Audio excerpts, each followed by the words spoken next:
This morning. conference will now be recorded. All right, we're recording. Good morning. My name is Sarah Crom. I'm with the Space Coast TPO, and welcome to the 2020 St. John's River to Sea Loop Virtual Summit. We hope that everyone is healthy and well in these trying times. Today's presentation. Hold on. I'm sorry. My slides are not advancing. Okay. Today's presentation will be Think Regionally, Plan Locally, and Managing Trails and Partnerships. The agenda for today is on the screen. Before we get started with today's presentation, we would like to take a moment to recognize our partners and sponsors, whom without their support today, this would not be possible. The City of Titusville, Flalinda Brewing Company, Florida American Planning Association Atlantic Coast Section, Titus Landing, Lisa Mosier with Coldwell Banker Coast Realty, Wild Ocean Market, Bike Florida, Days Inn by Wyndham, Coldwell Banker Coast Realty, Titusville Area Chamber of Commerce, St. John's River to Sea Loop Alliance, the Space Coast TPO, and the Florida Office of Greenways and Trails. For some housekeeping and friendly reminders, please remain muted during the presentation. So if you do not know how to mute yourself, there should be a little microphone circle on your presentation, in your GoToMeeting. So if you could use that, as well as also there's controls for if you're on your phone. Also, if you have a question during the presentation, if you could please use the chat box to ask any questions. Erin will be monitoring our chat box throughout the presentations. So without further ado, I'm going to turn the screen over to Eddie Galindo with the City of Titusville to start our presentations off today.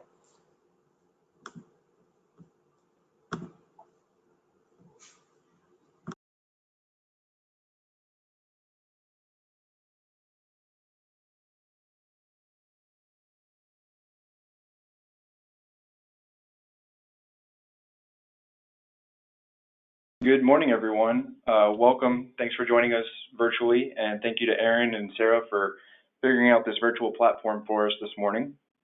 Just wanted to give a little quick intro. My name is Eddie Galindo. I'm one of the city planners here for the city of Titusville, and specifically, I'm the sustainability planner. I've included a headshot here. Probably could have used a picture of Cousin It or a mop instead, because it's been a couple weeks since I've had a haircut, but just wanted to give you a face to put with this voice.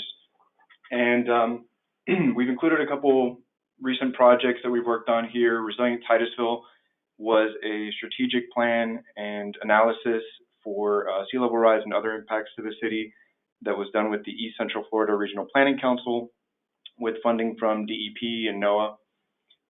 We've also just become a green local government by the Florida Green Building Coalition. We've reached the silver level designation, and we're pretty excited about that. And I've been one of the members of the informal staff level Titusville Trails Working Group, kind of giving feedback and giving some ideas on what we need here for trails in Titusville. So I've broken up the presentation into three sections. The first is kind of the history of Titusville and convergence of the trails. Next is going to be the steps that Titusville took in becoming a trail town. And then we'll talk about some of our local champions here in Titusville. And I think we're going to save the questions and wrap up for the end of all the presentations. All right, so getting us started with a bit of the history. So Titusville is a relatively older city as far as Florida cities go. We're a little older than 150 years old, and most of the first half of the city's history, the city was mainly its historic downtown area. In the 1960s, the federal government started building little known something as the Kennedy Space Center. And so there was a huge rapid expansion in the city to accommodate all the workers and their needs here in Titusville. And so space has been historically very closely linked to the people and the culture here in Titusville. We've got some of the monuments in downtown. We've got monuments to the Apollo program, the Gemini, and the Mercury program, as well as the Space Shuttle.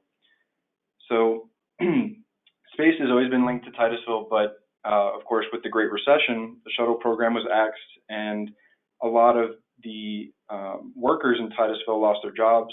There was loss of industry and a loss of identity. And so the city had to kind of ask itself, if space isn't all that we are, what else are we? And kind of take a look inwards. And so when the city questioned, what else do we have here? Turns out we have quite a bit as far as ecotourism. We've got a marina along the intercoastal, which is useful for travel and recreation. We've got Playa Linda Beach, a federally maintained, undeveloped beach. And we've got the Merritt Island National Wildlife Refuge, which is huge for hiking, birding, kayaking, fishing, hunting, all around a lot of great ecotourism opportunities nearby. So I don't know a whole lot about the history as far as the state encouraging these long distance trails, but one thing that we noticed is that there was a lot of the three trails were converging in Titusville, and so the stars of the trails started to align, and so the Chamber of Commerce launched the Launch From Here campaign to highlight. It's a colorful and easy to read map. It's part of our Pocket Trails map. We have a couple of maps showing amenities and parks nearby, but basically highlighting the three trails. So we've got the Coast to Coast Trail that starts in St. Petersburg in the west and ends in Titusville and Playa Linda Beach.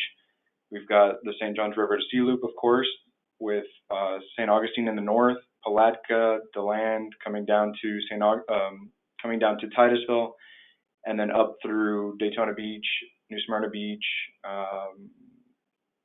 and Port Orange. And then we've got the East Coast Greenway, which is the most ambitious, starting in Key West and heading up to the state of Maine. So the city started to pivot towards becoming a trail town, and what I've got up here is some of the criteria that the state looks at when deciding what makes a trail town. You've got to have a long distance trail or connect to it in some way. You've got to show that your town, your businesses are participating and encouraging trail users. And then do you have amenities, information, and safety that you're providing to make trail users comfortable? So some of the improvements that the city has made before we became a trail town, kind of heading down that path,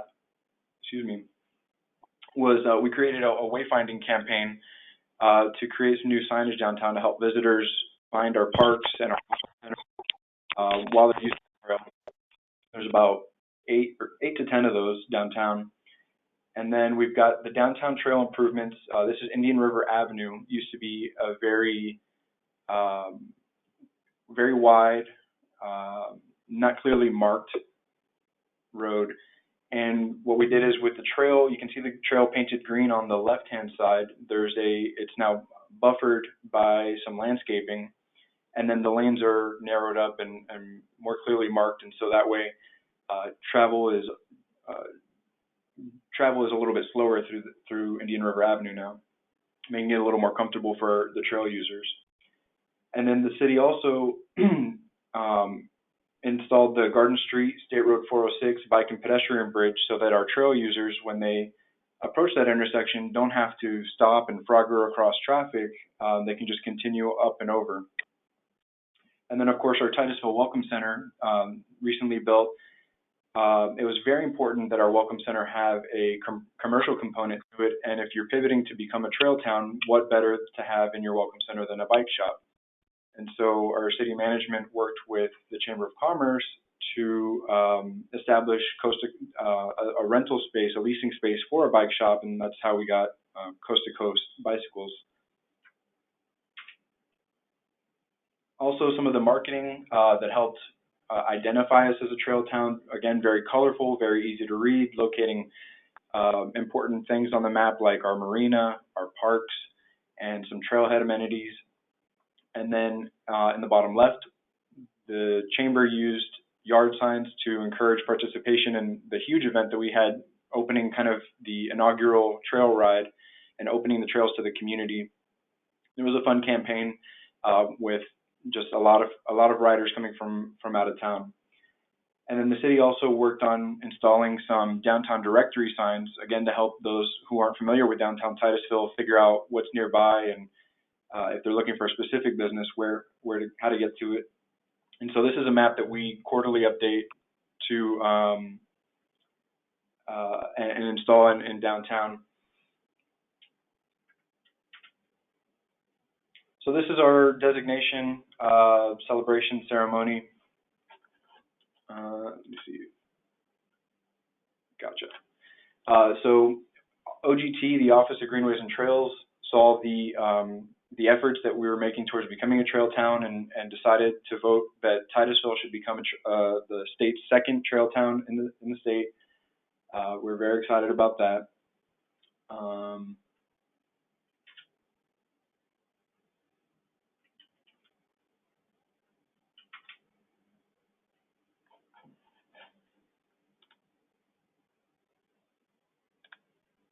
There we go. Sorry about that. And so then I wanted to go into the local champions because, of course, a lot of this took effort on the part of some very key people. And so what is a local champion? Is someone who knows the important, not necessarily the important, but the well-connected people in the community that can help with this effort. And they help identify the funding and the quick wins and the connections that can help make this happen. So who were Titusville's local champions? We had former Mayor Jim Tully, who advocated for a lot of the alignments to reach to Titusville. And he was influenced a lot by Laura Lee Thompson. Laura Lee Thompson and her family have owned the famous Dixie Crossroads restaurant in town for many years. And so Laura Lee helped Mayor Tully understand the economic impact and the benefits to having these trails come through Titusville. And I think together they worked as a good team to make sure that happened for Titusville. And then our city manager, Scott Larice, he is an avid cyclist who rides almost every day on the trail. So he's well in tune to the needs of cyclists, as well as he's out there, so he sees if there's issues on the trail and can report those, help us get them fixed. And then, of course, Marcia Gedke, chamber president. She's been chamber president for many, many years and knows this community inside and out. And so Marcia's been really helpful, again, with the marketing and the events. And so we couldn't have done it without Marcia's help. I think we said we're saving questions for the end, so I do want to put my contact information up in case I can be of any help. Obviously, let me know however I can help, I will. But again, thanks for tuning in this morning. Glad to be here. Great. Thank you, Eddie, so much. And yes, we are holding questions till all four presenters are done. Jim, I'm going to turn the screen over to you. Okay. And once again, just a friendly reminder to please mute yourself. All right. Give me a moment here to get this into slide mode or presentation mode. All right. Well, good morning. I'm Jim Wood. I work presently with Kimley Horn in Orlando. Previously, I worked for Florida DOT for multiple years and also for the DEP Office of Greenways and Trails for several years. I want to share over the next few minutes some thoughts about the environment that exists today to advance trails. There may be many obstacles and challenges to making projects happening and to getting the loop completed, but I do really believe that we are in a time that is increasingly favorable for trails, and we must always be watching for and taking advantage of unexpected opportunities.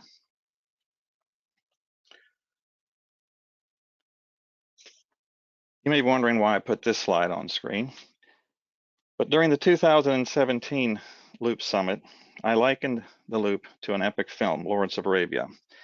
It is a grand production with a huge cast and crew who will bring their individual talents to complete this project and someday bring it to its opening premiere.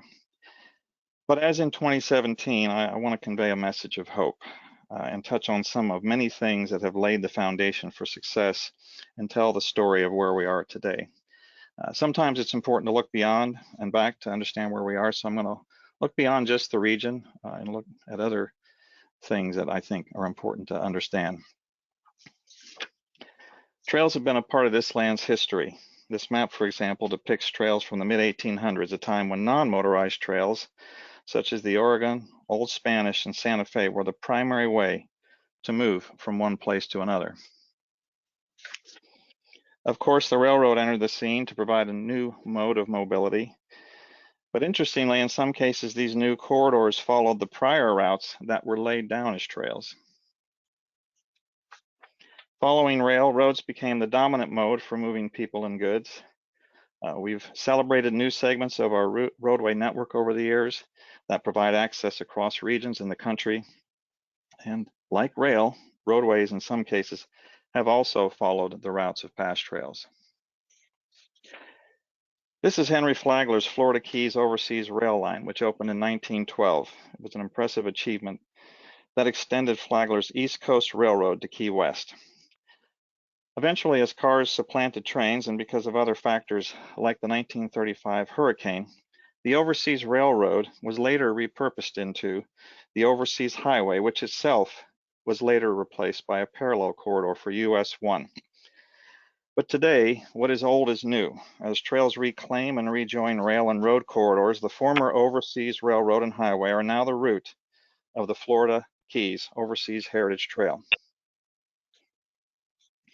Trails have not only become part of existing rail and road corridors, they are now being considered from the inception of entirely new corridors. When the Suncoast Parkway was being developed by Florida's Turnpike Enterprise, a multi-use trail was included as part of the project. This represents a major statement about the rising importance of trails, that sufficient right-of-way was acquired and the project was developed in parallel, both in time and physically, with the expressway.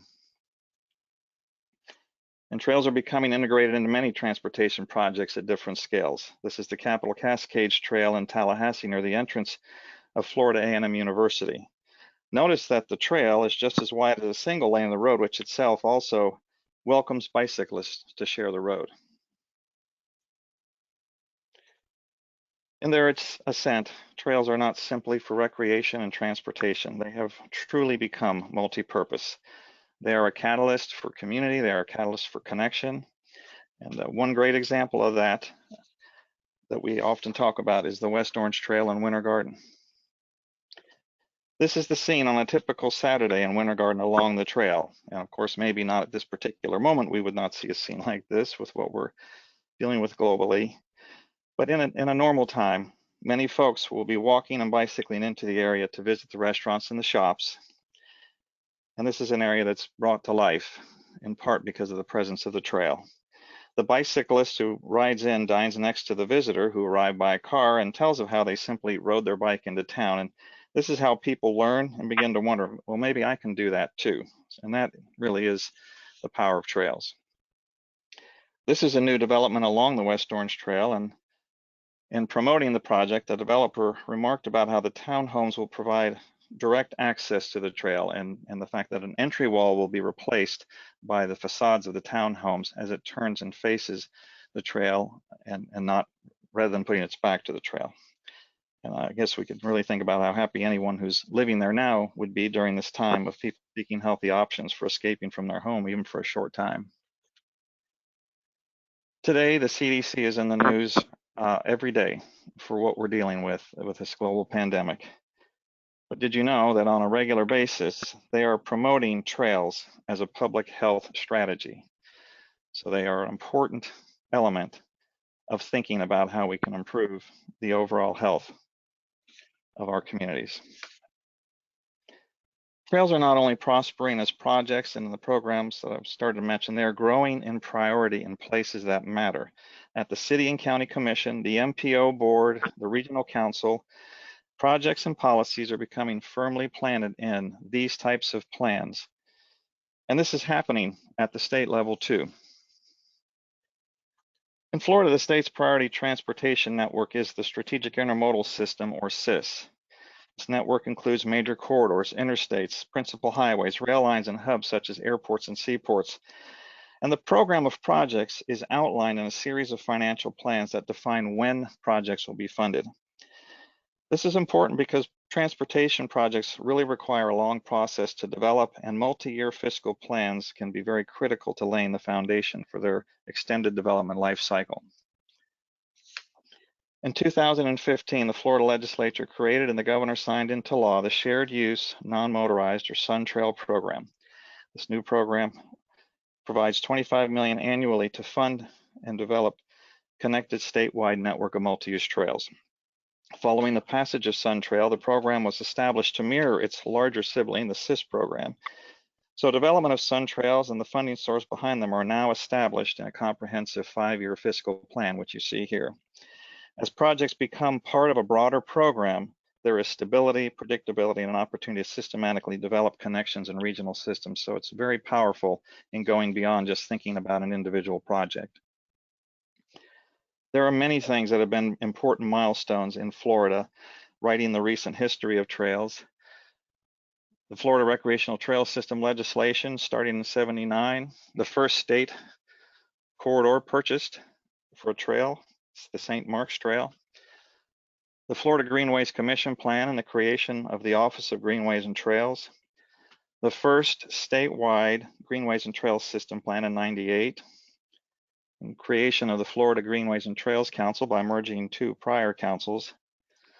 Very important to the loop and statewide was the longest rail corridor acquisition ever by the state, which was the 50+ mile East Central Regional Rail Trail. And then the 2013 Greenways and Trails System Plan, the Sun Trail program I mentioned, and the 2018 Greenways and Trails System Plan. These are just some of the things that have been happening over time to lay the foundation.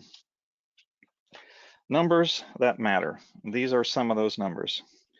These are just a few parts of Florida statute that define in chapter and section trails for Florida and have enabled so much of what is happening today. We may not think about the bureaucratic or policy side of things, but these are the kinds of things that have opened the doors for what is happening today. And in transportation planning, we have another evolving foothold for trails with some of the growing emphasis areas. More than ever, local governments, MPOs, states, and federal agencies are focusing on true mobility and the movement of people rather than vehicles. This is the idea of transportation user as customer and focuses on end-to-end multimodal trips rather than just single mode mobility. Meanwhile, the emerging emphasis on resilience focuses on positioning communities and transportation to be prepared for and able to respond to extreme events and sustained environmental change. The intersection of mobility and resilience creates a strong foothold and growing opportunity to advance trails. Examples of plans that are indicative of this include the Florida Transportation Plan, which during its last update added an entirely new goal area for transportation choices. During the current update, resilience is a major focus with a subcommittee advising the overall steering committee regarding strategies for advancing resilience. And among the strategies being drafted is an emphasis on expanding multimodal options for greater system reliability during times of change. This is elsewhere in Florida, but it's very instructive for us. Resilient 305 is the resilience strategy for Miami-Dade and includes a major objective focused on creating mobility options. All of these trails, or all of these plans, are benefited with trails as an implementation strategy. In ecology, an indicator species is an organism whose presence, absence, or abundance reflects a specific environmental condition. In essence, if an indicator species is prospering, it is typically a sign that the broader environment is doing well too.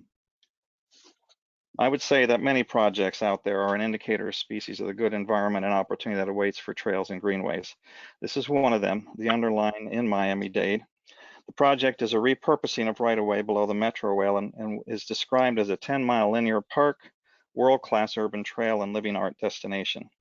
It has been evolving over time, progressively being included in plans and programs that have laid the foundation that will make it happen phase by phase. And last year, it received a federal build grant. It was also highlighted in the Resilient 305 report. This number is also an important indicator of the opportunity that awaits for trails. In Sarasota County, during the 2018 election, there was a single project that was the focus of a $65 million bond referendum on the ballot, and 70% of Sarasota voters said yes to supporting the funding of that project. the Legacy Trail extension. This funding will make the project a reality. In a time when there is often skepticism about public spending, this suggests the possibilities that lie ahead when we take advantage of the opportunities that do exist for trails.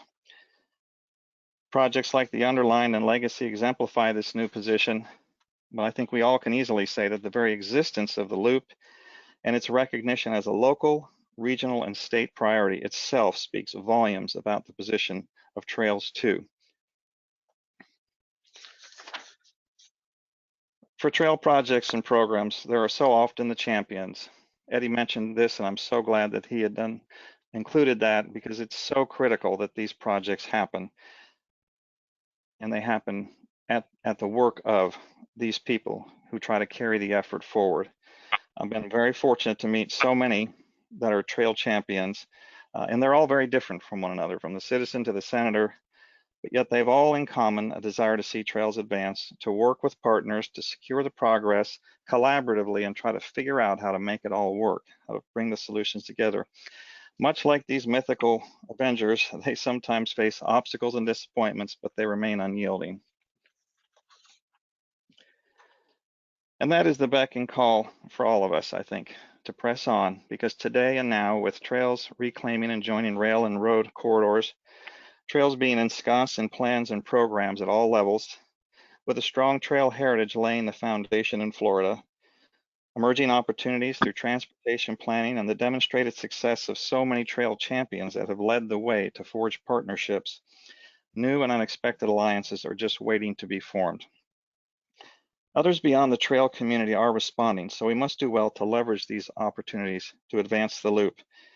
And with so many under stay-at-home orders during this global pandemic, what can display the civic benefit of trails more than seeing the refuge they offer to the public to escape the indoors, if even for a brief time, for maintaining physical and mental health?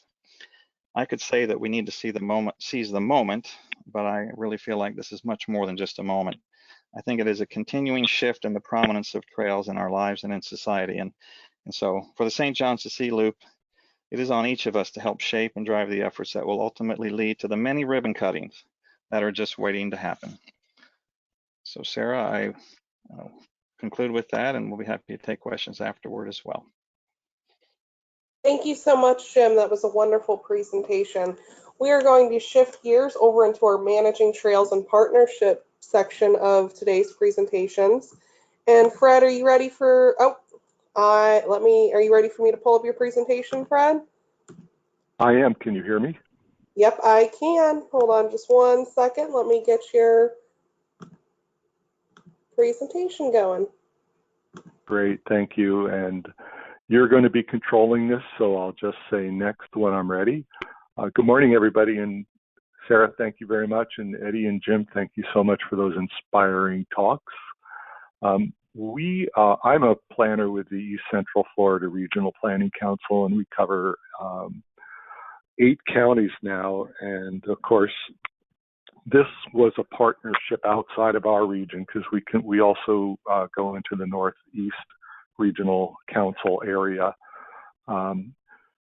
But we had a 2017 FDEO grant for about $75,000 to work on the River to Sea Loop Trail and the strategic plan. Next.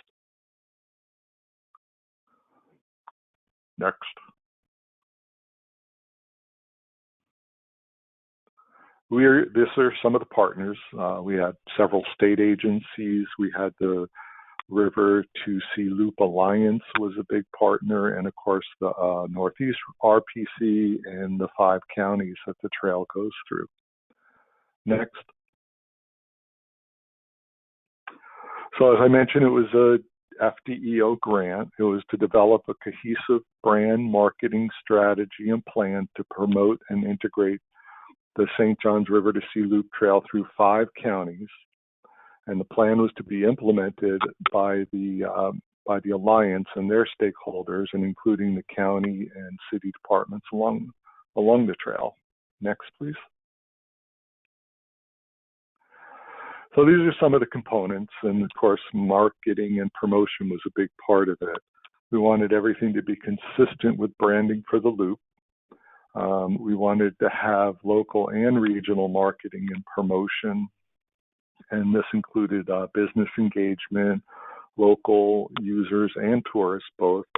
We wanted to go to all the different trail user types, the nature-based lovers, the avid cyclists, the health enthusiasts, recreation riders, etc. Also, we wanted it to align with other programs out there, such as Rethink Your Ride and Scenic Byways, and we had tried to put out a common measure of success. And you can see some of the items on the right. The Black Bear Scenic Highway was part of it, and the Coast to Coast, obviously, that Eddie talked about. Next, please. Economic development was a big part of this, and Eddie talked about it for how Titusville did a great job on it. We discussed the economic development that can be aligned with the trail and the local and regional, both on the local and the regional scale. Partnership with local governments, the business community, and others to identify opportunities near and along the trail to incentivize communities and businesses to invest in the loop. And another part of it was to develop comprehensive plan strategies and policies. And we have, at the end, talk about some goals, objectives, and policies that were identified. Incidentally, the Northeast Regional Council is a partner, and their main goal was to develop the GOPs that could be models for the local governments to adopt. And on the right, I want to make sure you see the Sunrail picture, because Sunrail is a partner. You can get on at OIA and take your bike on the Sunrail. Hopefully that'll be direct pretty soon, and go all the way up to DeBerry and get on a trail and go from one end of the state to the other. Next, please. So advocacy and support mostly came from the St. John's River to Sea Loop Alliance. They were a big partner, and they promote advocacy opportunities and best practices through their organization. Next. So ecotourism opportunities, there's trail branding was led by Volusia County. Marketing was part of the plan, and we developed implementation strategies, and we heard about Eddie and Titusville actually going through with a lot of these. And for implementation and how to get the strategic steps that we identified were to enlist the citizen involvement, build a community identity like Titusville did, develop a marketing plan, and figure out how economic development will work for your town. What works for your town is very important. And you saw Eddie talking about ecotourism after the Space Coast industry went downhill. Hopefully it's coming back, but for now, they have ecotourism. Next, please. So this is the loop trail that we had identified, and as part of our plan, we went into each county and specifically talked about each segment of the trail. You can see the green is what was existing when we did it back in 2018 or so. The yellow is the programmed or funded for construction, and the red is partially funded for pre-construction, and the dotted red is not funded yet. Hopefully some of those have been funded by now. Next. So like I mentioned, marketing and promotion is important. Branding for the loop was led by Volusia County. And Tim will probably talk about a lot of this next, but the toolkits for branding used for brochures and websites, wayfinding, signage, and marketing, and integration with a specific advertising scheme along the loop. Next. So these were the two finalists. And of course, the left-hand one was the one that won. It's very close to the River to Sea Loop Alliance logo. Next. And these are the other contenders. And I got to mention that this was a very, not contentious, but it was talked about a lot. There was a lot of feelings. Everybody had a lot into their logos, and Volusia County had the ultimate decision, and I think they made a pretty good decision. Next.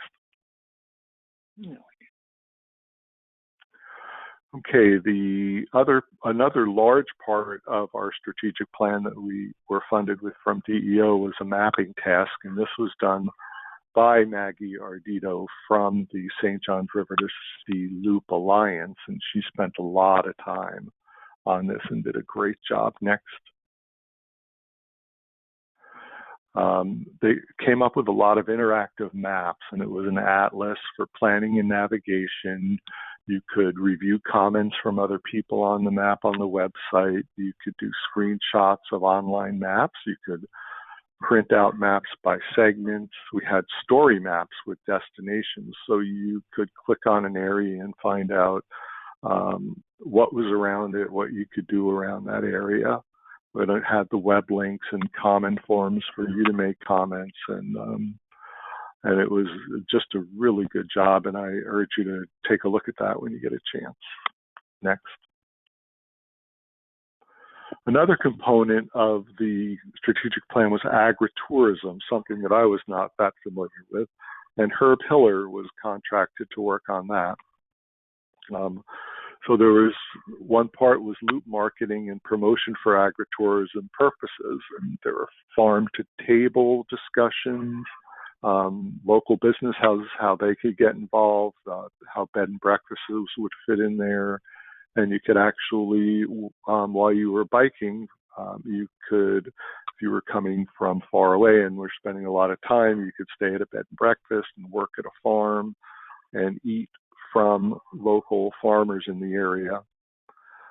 Economic development, it helped with the farm's prosperity.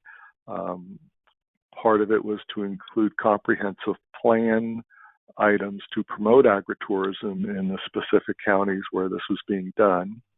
And they developed incentives to promote it, and advocacy and support was very important from the Loop Alliance. Next, please. Well, here's one example of some agritourism. They had a strawberry festival along the corridor. Next. Another one was Ag Venture Farm Tour and Blueberry Festival organized along the trail. Next. So these are the model goals, objectives, and policies. Next, there were 2 goals, 5 objectives, and 15 policies. And I'm not going to go through all of those, but the Tri-County Agritourism Corridor that serves as a tourism destination, a local amenity, and self-sustaining part of the economies of Flagler, Putnam, and St. Johns County. And these were the counties that were pushing for agritourism the most and had the most to gain from it with the farms up there. The objectives and policies recognize the corridor's assets with policies to promote events and recognize the St. Johns River to Sea Loop Alliance value. Next. Another major goal was completion and full implementation of the St. Johns River to Sea Loop, and others that they recognize the loop as a strategic long-range plan, take steps to fully implement it, seek funding and promote advocacy, promote access to the loop from other trails and other transportation systems, regulate and promote frontage complementary to the loop, and promote safety through traffic calming and complete streets. Next. And that's it. But before I go, I want to also mention that we had champions along the way that we actually highlighted in our plan. And of course, it was Herb Hiller who worked on the agritourism, and Maggie Ardito with the Alliance was a strong force throughout this. And Pat Northey, former commissioner from Volusia County, was with us all the way. And I noticed that Eddie pointed out several people. Jim was more politic and just talked about the importance of champions without identifying any. But that's about it. So thank you very much for the opportunity to talk to you. All right. Thank you, Fred. Tim, I'm going to pull up your presentation. If you can just give me 1 second. Okay. Everybody hear me okay? Yep, you sound great. Okay. All right. If you can switch to the next slide in. So as I, work throughout the state, I'm in different conferences, talking to different other parks directors at the FRPA conference as well. I hear, folks, trying to determine, hey, how do we pay for trails? How do we pay for maintenance costs associated with trails? Since many of the agencies or the park agencies are responsible for the maintenance of the trail, they have to budget for those costs year over year. And they're competing against the other general fund departments within a county or municipality, like public protection, sheriff's office, other things that are also dependent upon the general fund. So having a good plan on how you are servicing those trails helps folks get money to maintain the trail. So I wanted to start off with, in order to provide good data to your policymakers and to your upper leadership, you have to start at like the ground level, determine what your level of service is. So if you decide that along your trails in the rural areas, 20 times mowing your trails 20 times per year, that might be what you establish as your level of service. In more of the urban areas, in our case, we mow them 32 times per year, and that seems to keep all residents happy in terms of the experience as they're rolling around a trail. It is a 61-inch cut on either side, which is a 61-inch mower that makes one pass on one side, comes back on the other side. We also have staff that maintain the trails on a weekly basis. You'll see the frequency that we've established there for blowing off the trail, collection of trash, and then other services as needed. Specifically, tree trimming, staff is trained to always look up because through storms in Florida, you got to be careful on some of those hanging branches. And so staff is trained to look up. So we get a contractor out there to take care of those branches that might be a hazard to some of the folks that are using the trail. In our case, we've determined what our average annual cost per mile of the trails are. Mowing on average costs us $74.76 per cut per mile. And I want to spend a little bit of time on that. So, we have, here in Volusia County, we've got 3 really different options on how we can maintain, our trails from a mowing standpoint. We can contract it out. We can use our internal staff. Or in our case, we also have the corrections department that we formed a relationship with for some of the inmates that might be able to provide this type of service. Now, there are some conditions. You have to have line of sight. You have to have supervisory capacity. And so those conditions have to be met.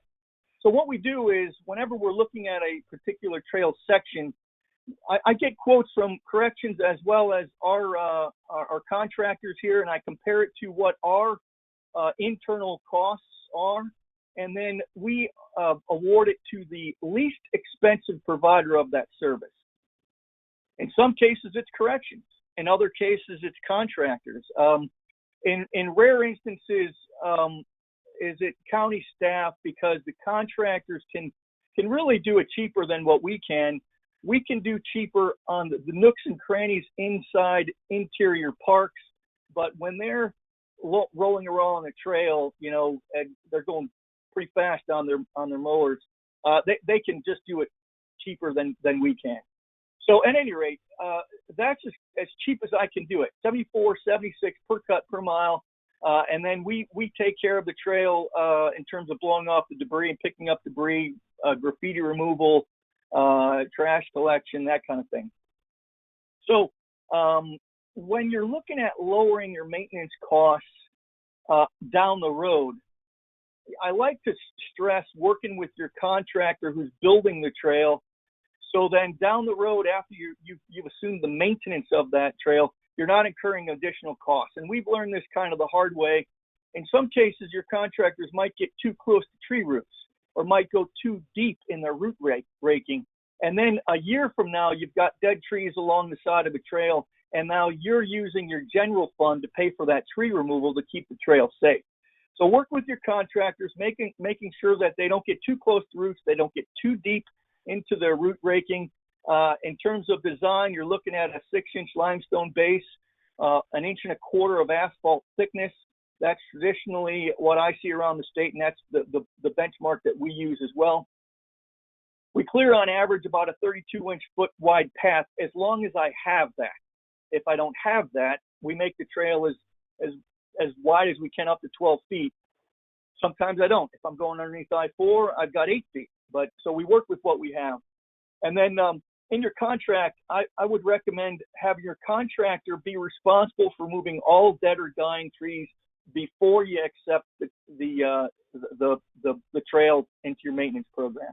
This will reduce your costs on the backside. All right, next slide. So when we're looking at trail maintenance partnerships, you know, there's a variety of different ways that you can acquire that, or you can approach that. Everyone that's using SunTrail monies have to enter into an FDOT agreement that you, the local agency, are going to be responsible for maintenance of the trail. You have to have that signed by your policymakers. If they don't sign it, SunTrail won't build it. So as long as you got your policymakers behind this program, SunTrail is a great source for funding your trails. In Volusia County's case, we got kind of lucky. We've got SunTrail funding the Coast to Coast and the St. Johns River to Sea Loop. So we're, from a funding standpoint, our trail construction is in pretty good shape, with the exception of any lands or any trail development that is going to impact eminent domain, and that's a different topic altogether. So when we're looking at trail maintenance options, besides the elements that I just talked about in terms of contracting, there are some other opportunities with cities. So, for instance, the county may be working with FDOT to build a trail through a city, and then we work with the cities to have them maintain that section of trail. The most recent one we're working with currently right now is in the city of Barry. There's a trail section that's going from High Banks Road over to the corner of Dirksen and 1792. That's coming up for construction here this year. And so the city now will be entering into that agreement along with the county, because we also have to enter into that FDOT agreement in addition to the city. So there's a partnership that the cities can help maintain their section of trails that move through city lands. The other benefit of the county having a larger contract base with our mowing contractors is the cities could potentially piggyback off of that contract that we have in place. City of DeBerry is probably going to do that. They're going to be using one of our contractors that owns that zone down there, and they'll get their best price to maintain that trail from a mowing perspective. We talked about private contractor, compare your in-house rates. That would be track your costs. That's kind of important. I want to just spend a couple of minutes on that. So every day that our park staff comes in, they have task sheets, and they track what they did, how long they did it for, and what asset that they performed that service on. And so we have trail sections in addition to parks, and we track all those costs. So I know what my in-house rates are to mow. I know what my in-house rates are to edge a trail. I know what my in-house rates are to blow off a trail, and I compare that with the open competitive market to get the best rate. And so when I present that to my leadership as well as the policymakers, they know that they're getting their best bang for their dollar because I've competitively bid everything, or I can beat the competition by using in-house staff.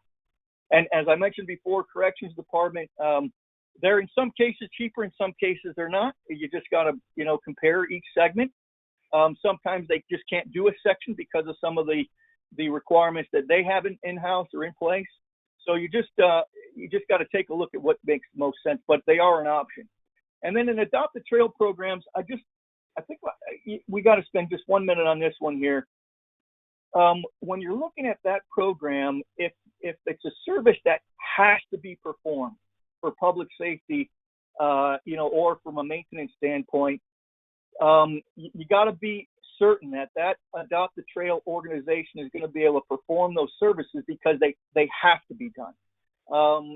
If they're not able to do those services, then look for organizations and Adopt a Trail programs of things that they could do, like pick up trash or signage, things like that you have a little more flexibility.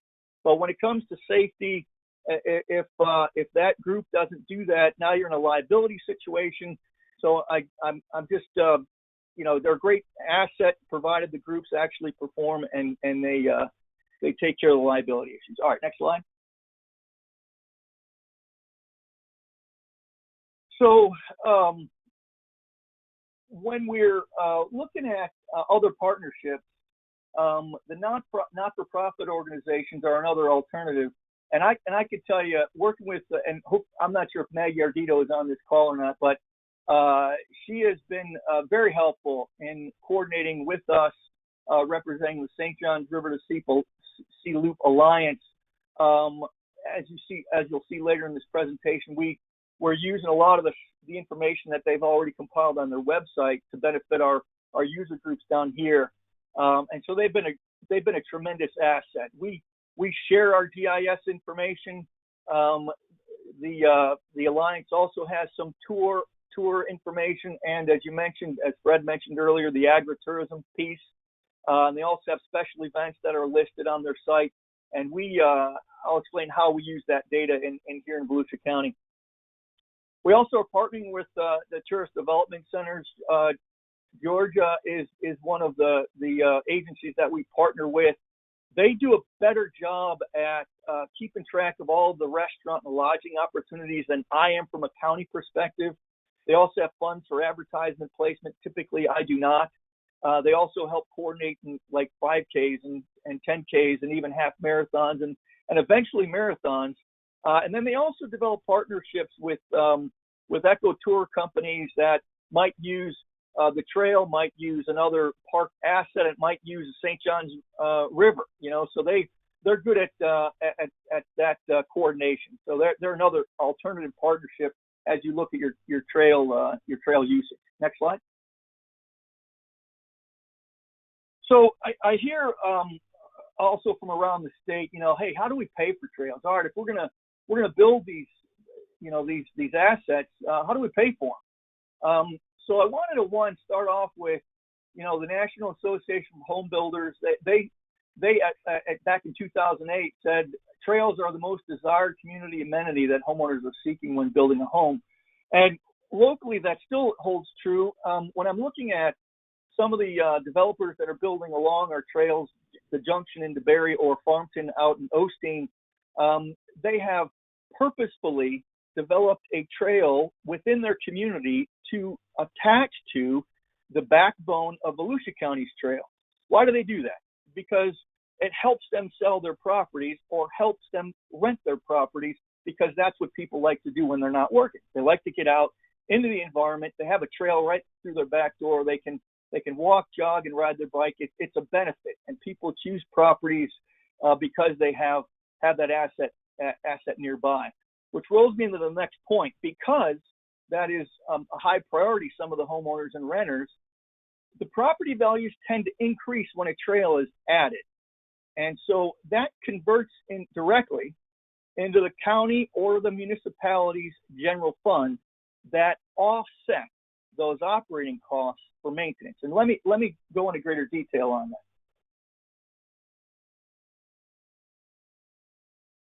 Next slide. Okay, so I have worked with the county property appraiser and asked them to provide me with the taxable value of the residential property within 1,000 feet of an existing Volusia County paved trail. And I took that number. You have to divide it by 1,000 to get you the multiplier that you need to use to multiply it by your general fund millage rate. In our case down here, it's 5.59 mils per $1,000. And so when I multiply that times that property value, I come up with a dollar figure over $1 million of new revenue generated because of the new trails that we've established here in Volusia County. It costs me on average for each year for the number of trails that we have in line, which is approaching 60 miles, of about just under $250,000. So when I look at the revenue that it's bringing in versus the costs that we have going out, trails bring money into the community.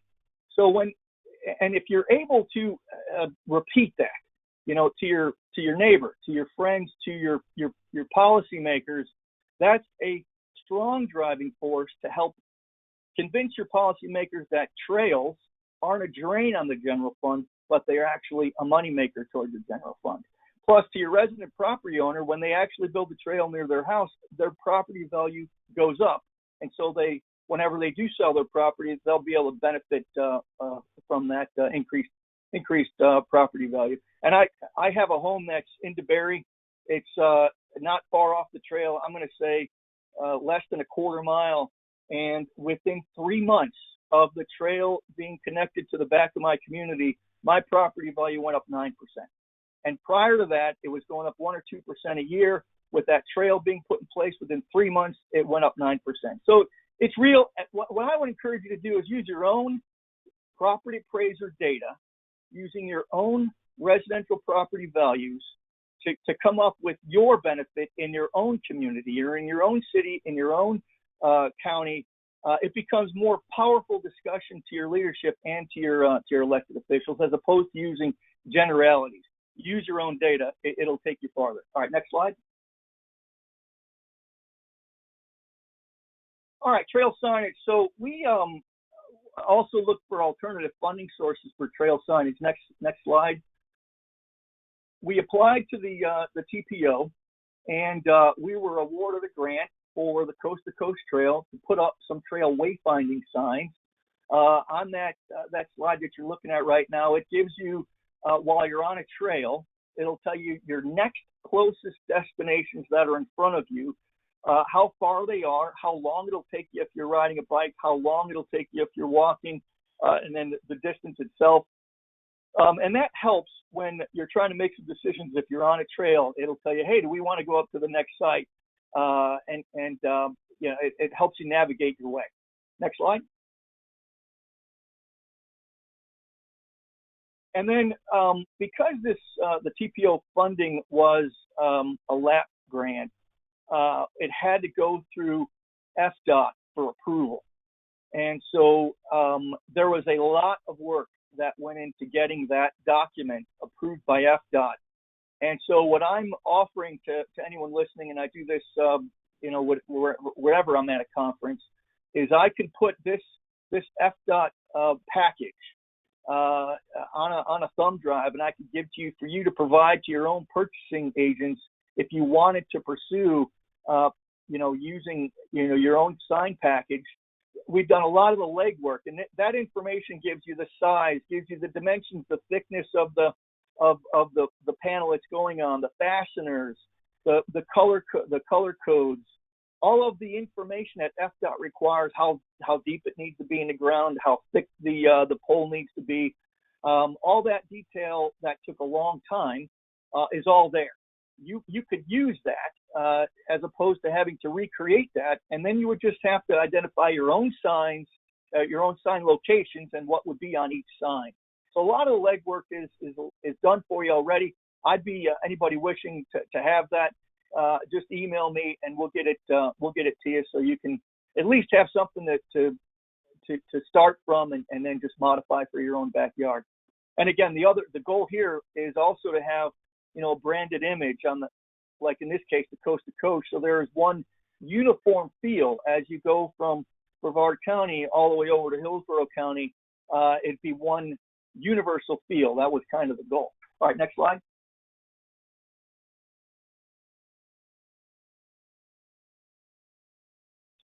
So here's an example of this one just came out of the fabrication shop. If anyone's traveled on any of the coast to coast here in Volusia County, you'll see a lot of these are already in place. What you're seeing before you is are the maps that are placed on our trailheads. It identifies where all the parks are along the trail. It also differentiates which locations have restrooms, which do not. It gives you distances. It tells you where the trail sections are still being developed and which are completed. If you look on the coast to coast, we're got that one last piece between Guys and Gobblers, which is under design build right now.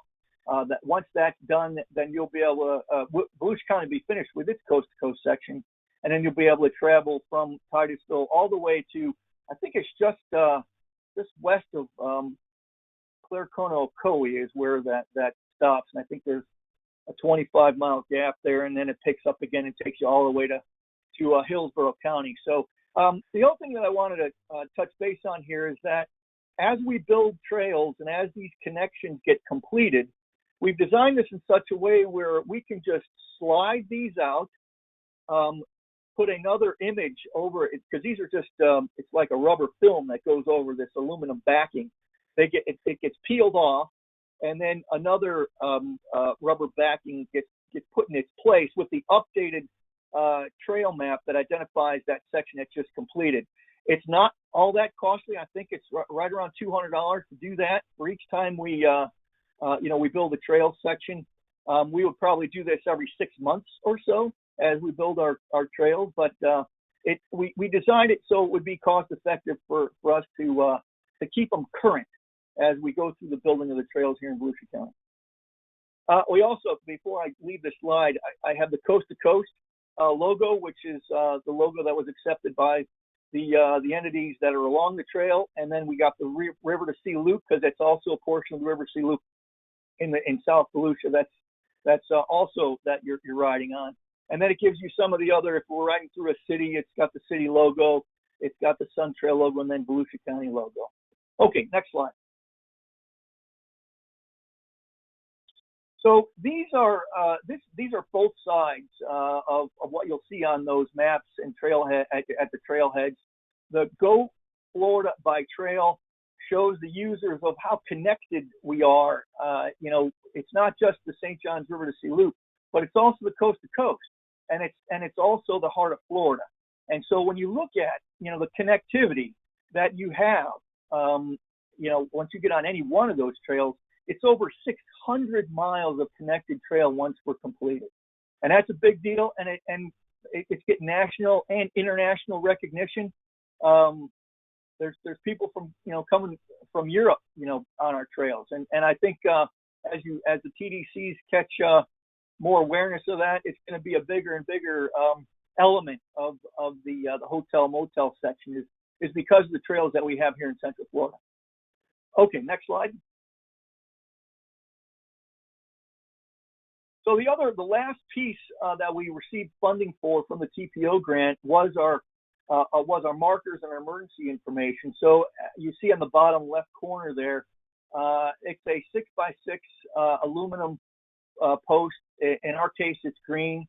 It shows the mile marker or the mile that you're at. It also shows the logo of the trail section that you're at. In that case, it's coast to coast and river to sea loop. It gives you your lat and long coordinates, and it also gives the U.S. National Grid information in case you're in an emergency situation. I've provided all of the information to our emergency responders, so if someone does get into an emergency situation, they're able to tell that 911 operator that they're at U.S. National Grid, and then they give the number, and then the first responder then is able to know exactly where they're at, and then they have predetermined what the extraction point would be in order to get them off that trail and into a hospital. The other thing that we have indicated on our mile markers is our Volusia County Parks and Trails app. It's located on one of the sides there, and I'm going to talk about that in a second. Next slide.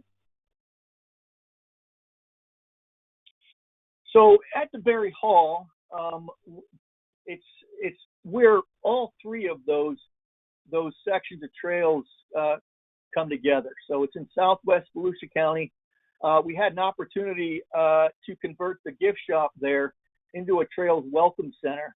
And so what you see before you is a map that covers the whole wall of the Welcome Center. I think it's 22 by 10. And on that wall, it shows the visitor, how much trail access they have available to them. Plus, there's an interactive monitor there. In this case, what we're planning on is getting videos from all of the users that have traversed these 3 trail sections and have it as a revolving loop of what the user could expect to see as they're traveling along the trails, in Central Florida. We also have a couple other panels that we're posting in the center of the visitor center. And if we go into the next slide, I'll touch base a little bit about what we're talking about there. So when we wanted to have this Welcome Center as a one-stop shop. So when you walk into that trail section, you know where all the Volusia County, trails are, where the trailhead, where the restrooms are, where the park sites are. We also, though, wanted to identify other things that are available to the user along the trails, and we linked to the St. Johns River to Sea Loop Alliance webpage because they did a really great job on other things to do on the trail. And the agritourism corridor is where I think a lot of folks might find some good information. It's real easy. It shows where that particular element is on the St. Johns River to Sea Loop. It gives you more information on that activity. You could decide on if, hey, that's where I want to go. Plus, using the GIS information from all the other counties, we also are able to get all the county's parks information in counties outside Volusia County, as well as restroom information, parking information. So you can plan your trip here and know where to park, where to stay, tying into the TDCs, where to hotel at, where to lodge at. So all that information would be at your fingertips at the DeBerry Hall Trail Welcome Center. So, we're tapping into a lot of different sources of information that keep that up to date on a regular basis. But that was the goal, is to have an interactive panel, and there's 3 of them there, so folks can navigate their tour, educate themselves on what's available, and then plan their trip. Okay, moving on. And then the last thing I wanted to talk about was our Volusia County Parks and Trails mobile application. On that particular app, it tells you where you are when you're on a trail. If you click the button that says Near Me, it'll show 25 of the nearest locations or park sites, libraries, historical structures, fishing docks, that are near the trail. So you can make a decision on, hey, this is where I want to go from here. And then if you click on that button, it'll navigate you right to that location. The other elements of this mobile app, it shows special events that are year over year happening here in Volusia County. So if you're coming from outside the area and you want to go to Bike Week, well, it has indicated on there the dates that Bike Week is occurring. And so you can navigate your time to come down here, ride on Volusia County trails or ride on Central Florida trails and go to Bike Week, as well as any of the other special events that we have down here. It's a good source of information. I think a lot of other counties are starting to move into the mobile application to benefit their own residents.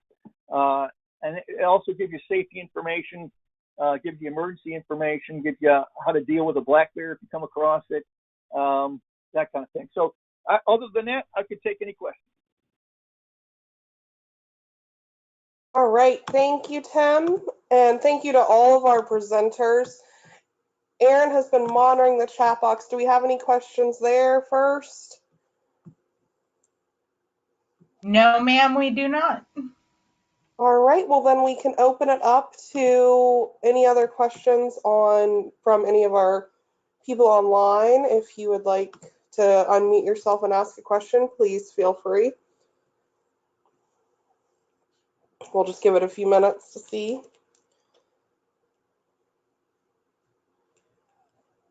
I will jump in. This is Erin, and just ask, hey, Tim, are you able to share with us the trail signage funding package application? Yes, absolutely. If you send me an email, and Terry Bergeron is on this call from what I can tell. We'll work together and we'll get it out to you.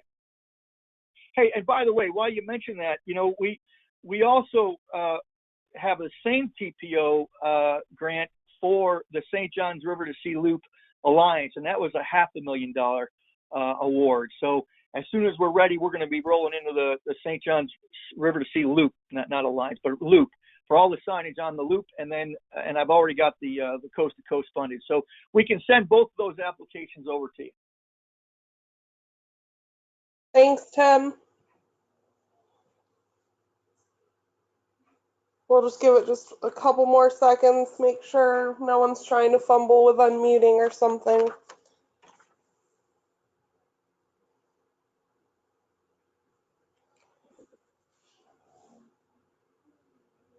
All right. Well, thank you everyone for attending, and thank you to our presenters for taking the time to give your amazing presentations today, and for all the continued work, effort, and support that's put into the St. John's River to Sea Loop and all the trails across the state of Florida.